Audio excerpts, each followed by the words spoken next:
Hi, everybody. Welcome to Bookies. I'm Bear. Thanks for clicking on the link. I really appreciate it. And let's talk about goodness today. Have you ever considered that perhaps by reading books, you're doing good? And I think you are. And what I mean by that is by reading books, whether fiction or nonfiction, you can build empathy for others. You can understand the perspective of people that are different than you. And by building empathy, it makes you a better person. And if you're a better person, the world is a better place, right? So I think by reading, you are doing good. I believe that with my whole heart.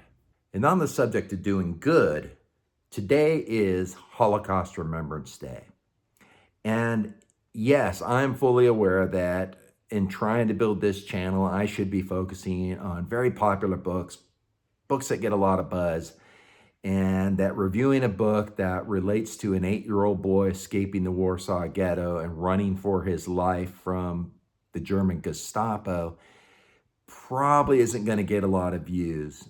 And I'm okay with taking the time and making the effort to do a book review on a book that's not going to get a lot of views because I think it's the right thing to do. And I think this is a really good book that I can recommend to you.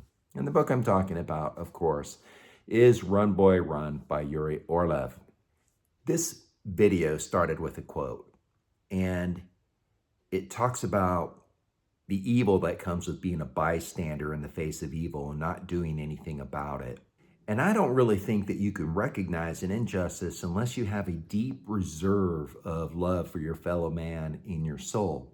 So let's build a little bit more of that reserve today in reviewing Run Boy Run by Uri Orlev. Before we get into the nuts and bolts of that particular novel, though, I do want to invite you to subscribe to the channel. Once this channel gets monetized by YouTube, we're going to take all that money and give it to local libraries and literacy programs. And it would just be our way of taking our shared hobby of reading and doing some good with it. So if you like that idea, please like the video and subscribe. All right, let's go ahead and get back to the book. Run Boy Run was published in English on January 1st, 2003. It's the story of Srulik, an 8-year-old boy who was in the Warsaw Ghetto. As the Warsaw Ghetto was emptied and all of its inhabitants sent to concentration camps, Srulik escapes the ghetto. But before doing so, he's given this advice by his father, and I'll quote, "You have to stay alive, Srulik. Get to someone to teach you how to act like a Christian. Learn how to cross yourself. Always go to the poor people. Forget your old name. You're Jurek Staniak.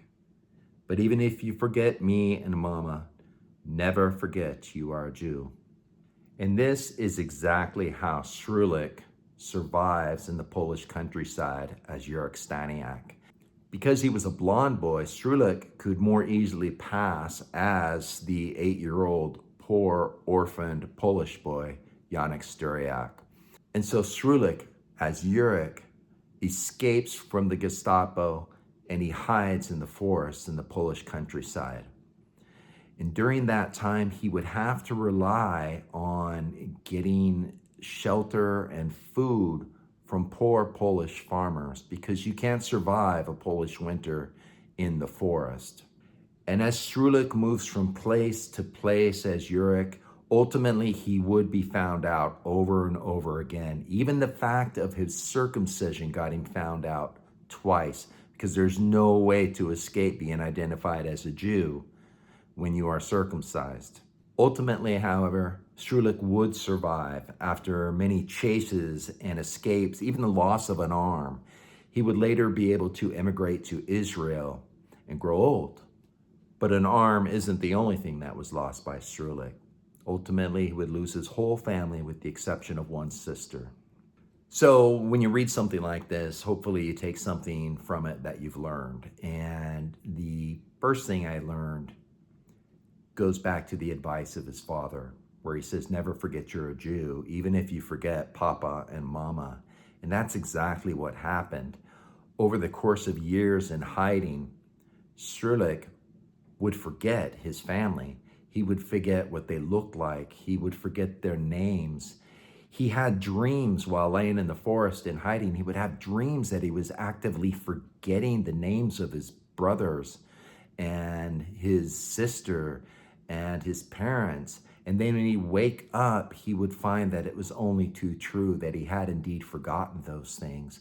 And it just kind of makes you sad that the trauma of that experience would do that to the boy. The other thing I learned was to have an appreciation for those that did help him. Now, several of those Polish farmers were not aware that he was a Jew. He was able to hide that fact from them, but several certainly were aware of his status. But either way, it didn't really matter. If you were caught sheltering a Jew, you were going to be killed. And so it begs the question of us, in the face of grave evil, would you act or would you be a bystander? These people acted knowing that they were risking their lives. And so maybe you could find the moral courage for yourself to act in such a way to shelter somebody like Srulik. But would you risk the lives of your children and your spouse to do that? And it creates this huge moral dilemma. And the greater the moral dilemma, the more courage that you have to find. And so I have just a profound appreciation for those people that act with that courage. And I want to highlight one specific instance of that courage because it really gave me hope for humanity. The Germans are actively looking for a Jewish boy that they know is on the run. And they come into the forest where Srulik is hiding. And Srulik is discovered by a singular German soldier with a dog. And the dog pounces on him, doesn't bite him, but he's captured by this German soldier. The German soldier's name is Werner.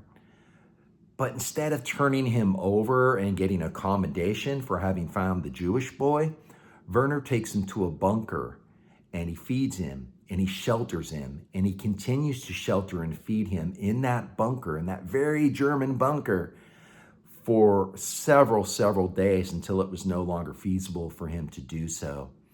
And of course, that would, with discovered, Werner is a dead man, there's no doubt.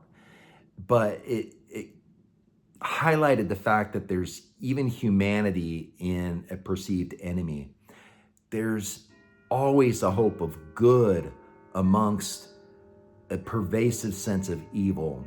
Werner represents that. And, you know, for the first time, I had two grandfathers that fought in World War II. The Germans were the enemy. And the first time ever, I had the thought that I hope Werner survives the war.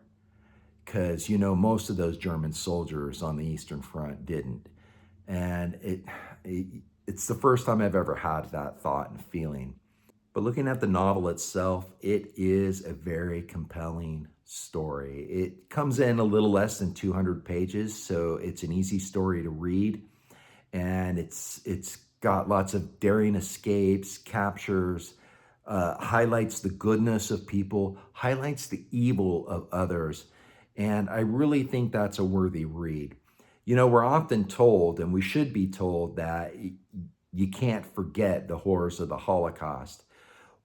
Well, we shouldn't look at that just as a matter of history as we look back and go, that was a really terrible thing. We should take some use from it and apply it to the present and the future. And really, I think the easiest way to apply the lessons learned from the Holocaust is to look at current times or future times with this focus. Is there anybody in our government that is dehumanizing the other? Because that's how this all started. It made it much easier to send Jews to concentration camps and kill them when they were considered less than human. If you see that in your own government, fair warning, things are not turning out right, and it's time for you and me not to be a bystander and to do something about it. I think that's the lesson of Run Boy Run. Hey, with that, I would once again invite you to like and subscribe. If you click on the little circle that is me as a younger naval officer, you can do just that. But, you know, at least once a year, we have to highlight the important things and remember our common humanity and know that when we read novels like Run Boy Run, we're doing good. All right. Have a great day. God bless.